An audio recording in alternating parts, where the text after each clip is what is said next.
भगवान के प्रति पूर्ण आत्मसमर्पण कर देने से हमारे शुभ और अशुभ सभी कर्म भगवान को स्वीकृत हो जाते हैं।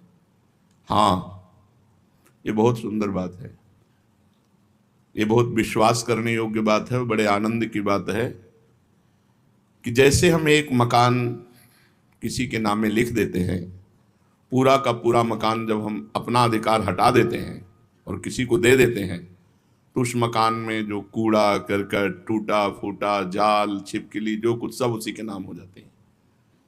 अब उस मकान के सुधार और सफाई का भार उस पर नहीं रहा, उस पर रहा जिसको समर्पित कर दिया गया। ऐसे ही अपने जीवन को भगवान के चरणों में समर्पित कर दिया तो काम, क्रोध आदि गंदगी, नाना प्रकार के दोष, और बहुत टूटा फूटा मकान है, बड़ी गंदगी है इस मकान में, पर एक गुंजाइश है समर्पण करने की, और समर्पण करने का योग भी उन्होंने बनाया, तो अब हम समर्पण कर देते हैं। तो अब हमारी जिम्मेवारी नहीं रही कि हम इसका सुधार करें या इसमें सफाई करें। ये जिसके नाम है वही सुधार करेगा और वही सफाई करेगा। अर्थात उपासक को अब किसी अन्य भरोसा, आशा का आदर नहीं करना चाहिए कि हम किसी की खोज करें कि कोई हमें दिव्य बना दे। अब हमने अपने जीवन को भगवान को समर्पित कर दिया, अब वो जैसा रखें। अगर हमें वो गंदा रखकर राजी हैं तो हमें अच्छा नहीं होना, अगर वो हमें अच्छा रखना चाहते हैं तो गंदा कर कौन सकता है। पूर्ण विश्वास कर ले कि हमारा सुधार भगवान स्वयं कर देंगे, हमें सतमार्ग में स्वयं भगवान दृढ़ कर देंगे, भगवान अपनी कृपा से हमें मिल जाएंगे, इसमें बिल्कुल संशय मत रखो। जो इस प्रकार पूर्ण समर्पण कर देता है तो उसके पाप भी भगवान स्वीकार कर लेते हैं। जन अवगुण प्रभु मान न काहू, दीन बंधु अति मृदुल स्वभाव। उसको अपने पापों का प्रायश्चित नहीं करना पड़ता, स्वयं भगवान उसके पापों को धोते हैं, भस्म कर देते हैं, जो समर्पण हो जाता है। कितना बढ़िया भैया, कुछ खर्चा नहीं और माला माल हो जाना है। अब इसमें ये तो नहीं बताया जाता कि कपड़े उतार करके ठंडी में जल में खड़े हो या सूर्य में तप, अग्नि आसपास लगा के तपो, ऐसा कुछ नहीं। जैसे हो, जहां हो, जो भी हो, भगवान को समर्पित हो जाओ और नाम जप करो जितना तुमसे बन सकता है। शेष काम आगे का भगवान संभाल लेंगे। जहां सुधार करना है वहां जलन देंगे, विपत्ति देंगे, अपमान देंगे, पिटवाएंगे, अपने आप सुधर जाओगे। ये थोड़ी है कि ऐसे तुम्हारी आरती होगी और सुधर जाओगे, नहीं नहीं नहीं। वो सुधारने की एक्टिंग जानते हैं, जगत गुरु है वो, सब गुरुओं के गुरु हैं, वो सुधार देंगे। सुधर जाओ तो सुधर जाओ, नहीं सुधार देंगे। सुधर जाओ तो अच्छा है, और सुधार जब देंगे तो फिर बहुत है विचित्र ढंग से सुधारते हैं।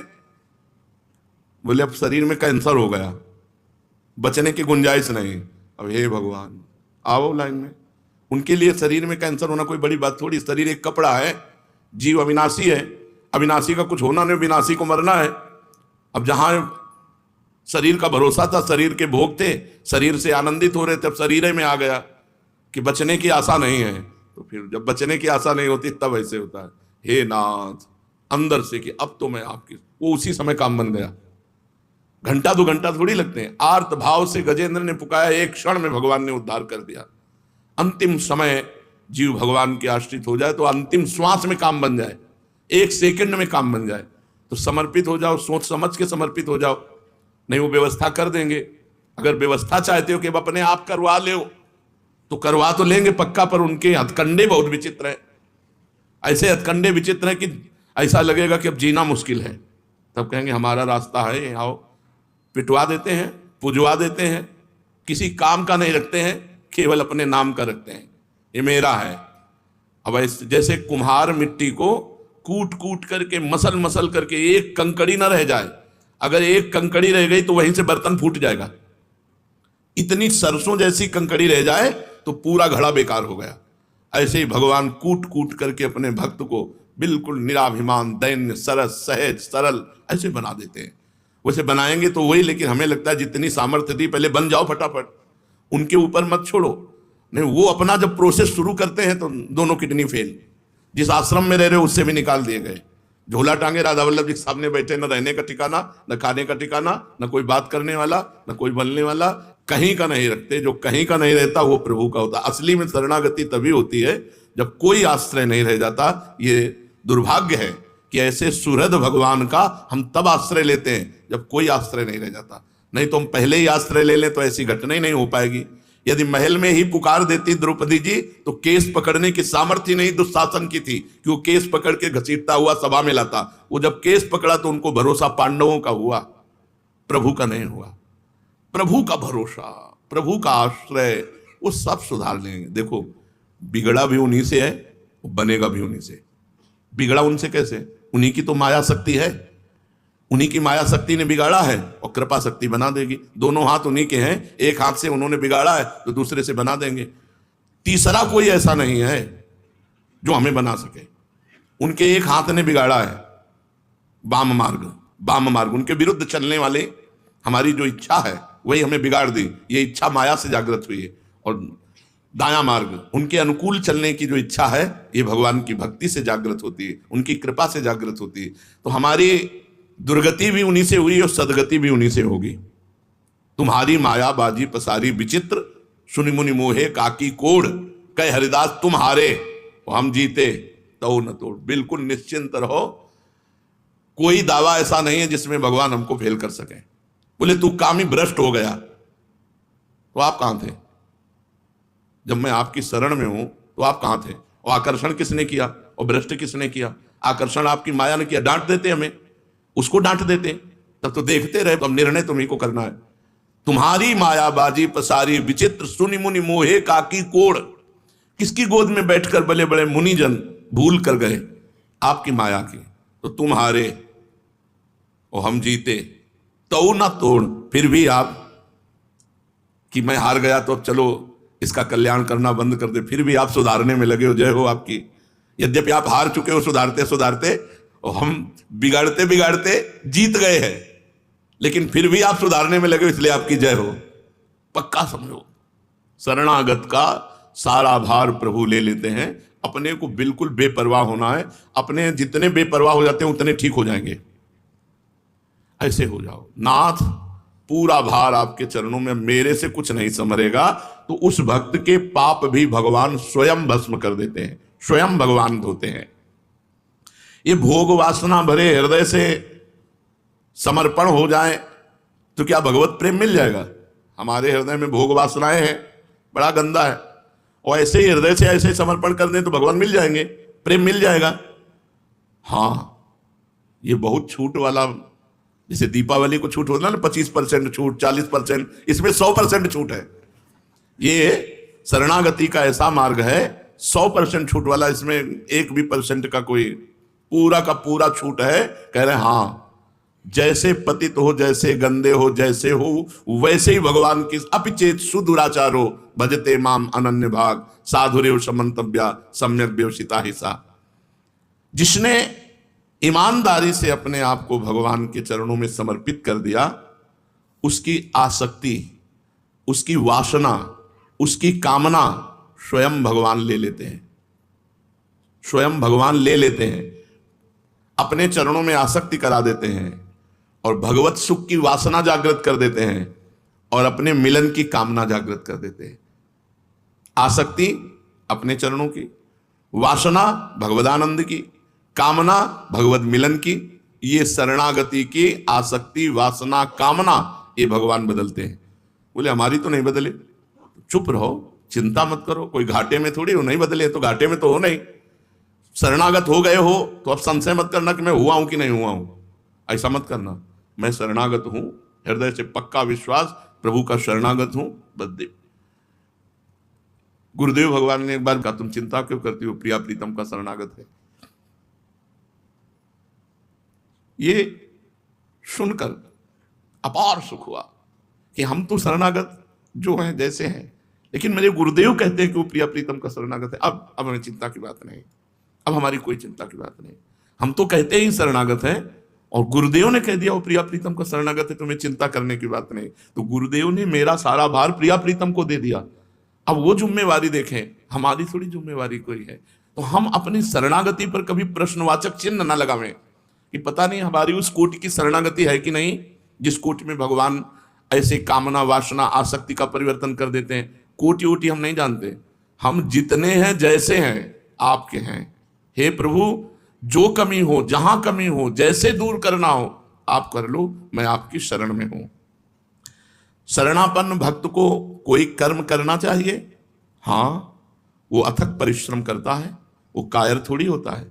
शरणागत भक्त अथक परिश्रम करता है, रात दिन प्रभु की आज्ञा का पालन करने के लिए वो सेवा में तत्पर रहता है। वो कायर नहीं होता कि बैठा है पैर पे पैर चढ़ाए और तो प्रभु की शरण में, ऐसा नहीं है। जो दिनचर्या है, जो कार्य है, वो तत्परता पूर्वक करता है, पर वो कार्य करता नहीं है।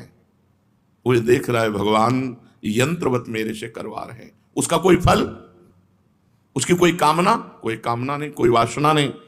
उसके कर्म भाव से होते हैं, प्रातः से लेकर शयन तक। उस पर इतनी भगवान की कृपा होती है कि स्वयं भगवान प्रतिपल उसके समीप रहते हैं, उसकी चिंता करते हुए। ये शरणागति का आनंद है, प्रतिपल भगवान समीप रहते हैं उसकी चिंता करते हुए। भगवान का हृदय उमड़ता रहता है उसके प्रति कि ये मेरा है, मेरे को समर्पित है। जीव मात्र में भगवान की प्रीति है, सम्मम प्रिय सम्मम उपजाए। पर भगवान संग का और कृपा का अनुभव उसे ही कराते हैं जो शरणागत है। सब पर भगवान की प्रीति है, सब मम प्रिय सब मम उपजाए। पर कहते हैं मामेव ये प्रपद्यन्ते, तो माया में ताम तरन्ते। माया से वही तर सकता है जो मेरी शरण में आ गया। मामेव ये प्रपद्यन्ते, भगवान कहते हैं मत चित्ता मत प्रसादात सर्व दुर्गाणि तरिष्यति। जिसने मेरे को चित्त दे दिया तो मेरी कृपा से वो समस्त दुर्गुणों से पार हो जाता है। कहते हैं कि भगवान के एक बार सन्मुख हो जाओ तो सारे पाप भस्म हो जाते हैं। तो ये एक बार सन्मुख होना क्या है? अपने को पापों से बचाकर, आसुरी भाव का आश्रय छोड़कर, माया के द्वारा अपहृत ज्ञान को सत्कर्म और उपासना में पुनः करना। भाव, अंदर का भाव समझो, इसमें जो लिखा है वो तो अंदर का भाव समझो। हे भगवान, आज तक तो मैं भटकता रहा, अब मैं आज आपकी शरण। ये सन्मुखता हो रही अंदर से।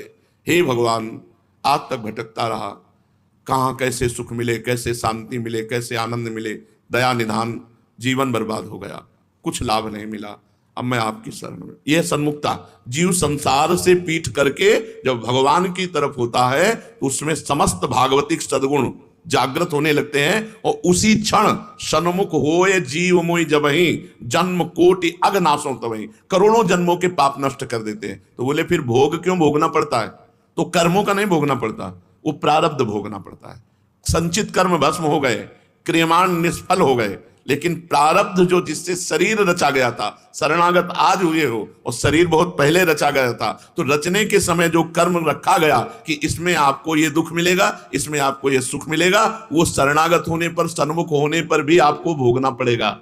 अवश्य में वो भोक्तव्यम, प्रारब्ध भोग भोगना पड़ता है। नहीं तो किसी को संशय हो जाएगा कि जब करोड़ों जन्मों के पाप भगवान की सन्मुखता में नष्ट हो गए तो वर्तमान में उसको दुख क्यों भोगना पड़ रहा है? क्योंकि वर्तमान शरीर की रचना जब हुई थी तब वो शरणागत नहीं था।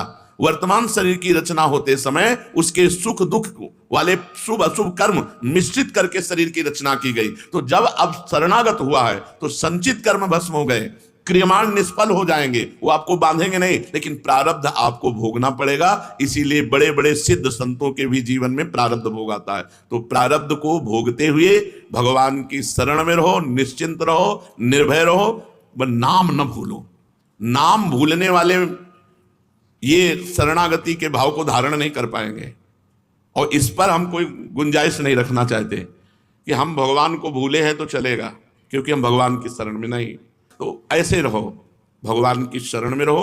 भजन में त्रुटि आने पर भगवान से भी हम लड़ जाएंगे। एक बात और समझ लो, शरणागत है, सब कुछ आपका है, लेकिन आपकी यदि स्मृति में अंतर पड़ा, फिर हम इस बात में नहीं कि चलेगा, नहीं, इस पर नहीं चलेगा। एक चीज पे जीवन भर हमको लड़ना है, अखंड स्मृति। भगवत स्मृति पे अगर प्रहार हो, महाराज हमको अगर भोग देश में भेजना है तो अपनी स्मृति दो, हम जाने को तैयार हैं। नरक में भेजना है तो अपनी स्मृति दो, हम जाने को तैयार हैं। परम पद में रखना है तो अपनी स्मृति दो, हम जाने को तैयार हैं। आपकी स्मृति रहित परम पद नहीं चाहिए, आपकी स्मृति रहित हमें कोई सुख नहीं चाहिए। स्मृति रहित हमें समय कटे और हम कहें शरणागत है, इस पर हम नहीं राजी हैं। बिसरी हो ना बिसारी हो, यही दान मोहि देव, श्री हरिवंश के लाडिले मोहि अपनी कर। श्री राधा वल्लभ लाल की।